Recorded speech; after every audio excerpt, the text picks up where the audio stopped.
कि हे दीनबंधु दीनानाथ, तुम्हारे अलावा इस संसार में मेरा कोई नहीं है। और हे कन्हैया, मैं आपकी बहन हूँ, और अगर मेरी इज्जत चली गई ना तो सबसे ज्यादा फर्क तुम पर पड़ेगा। लोग कहेंगे ये उनकी बहन है। और ये सत्य है, महाराज, घर में किसी बेटी की इज्जत जाती है तो सबसे ज्यादा फर्क भाई और बाप पर पड़ता है। और कह रही है कि कन्हैया मैं तुम्हें ऐसे नहीं बुला रही। अरे याद करो, जब तुम्हारी उंगली कटी थी तो तुम्हारी हजारों पटरानियां पट्टी और कपड़ा लेने के लिए भागी थी। गोविंद, मैंने अपनी नई साड़ी को फाड़ करके तुम्हारी उंगली में बांधा था। आज वही बदला देने के लिए आ जाओ। भोजन लेकर के भैया रुक्मणी आई है तो देखा है कि श्याम सुंदर उदास हुए। और जब ये देखा है तो रुक्मणी पूछने लगी कि हे प्रभु, आज से पहले तुम्हारा चेहरा जो था वो उदास कभी नहीं था, लेकिन आज तुम उदास हो, क्या कारण है? बोले देवी क्या बताएं, मेरी बहन पर संकट है। बोले चले जाओ। बोले अभी नहीं जाओ, थोड़ा और तपने दे।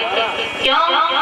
क्योंकि दुशासन उसके चीर को खींच रहा है और द्रौपदी एक हाथ से अपनी साड़ी को पकड़े हुए है।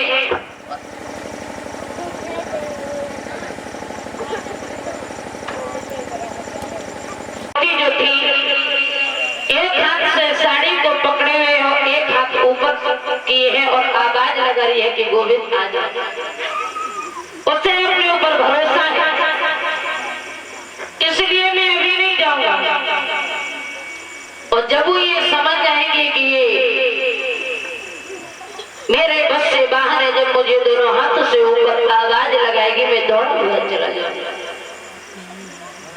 तो उसी समय द्रौपदी ने देखा कि दुशासन मेरे चीर को खींच रहा है। मेरे शरीर में जितनी सामर्थ्य थी, जितनी ताकत थी, मैंने लगा दी, लेकिन अब मेरे बस से बाहर है। तो उसी समय में या द्रौपदी ने दोनों हाथ ऊपर किए हैं और गोविंद को आवाज लगाने लगी। कैसे?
भैया द्रौपदी ने देखा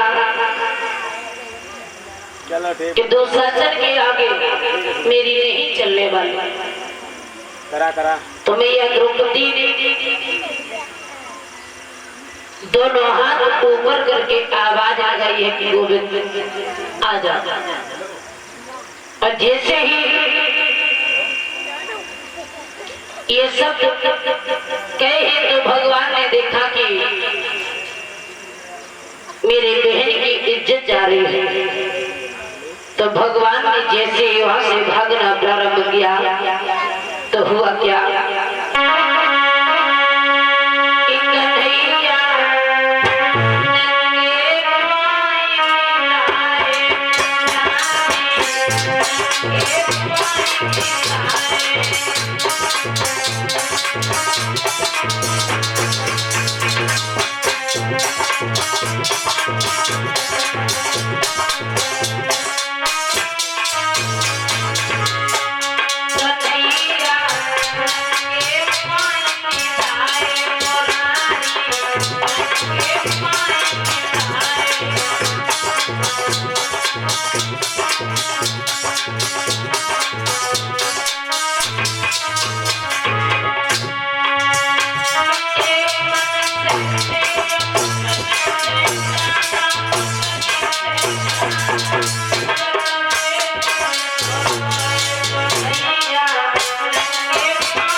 द्रौपदी ने आवाज लगाई है तो भगवान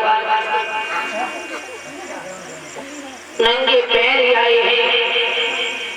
दुशासन जो था वो चीर खींचते खींचते थक गया, लेकिन उसने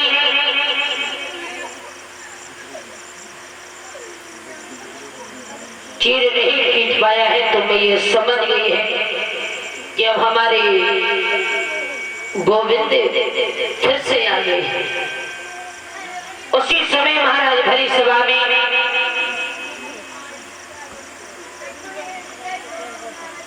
भगवान ने आकर के चीर को बढ़ाया है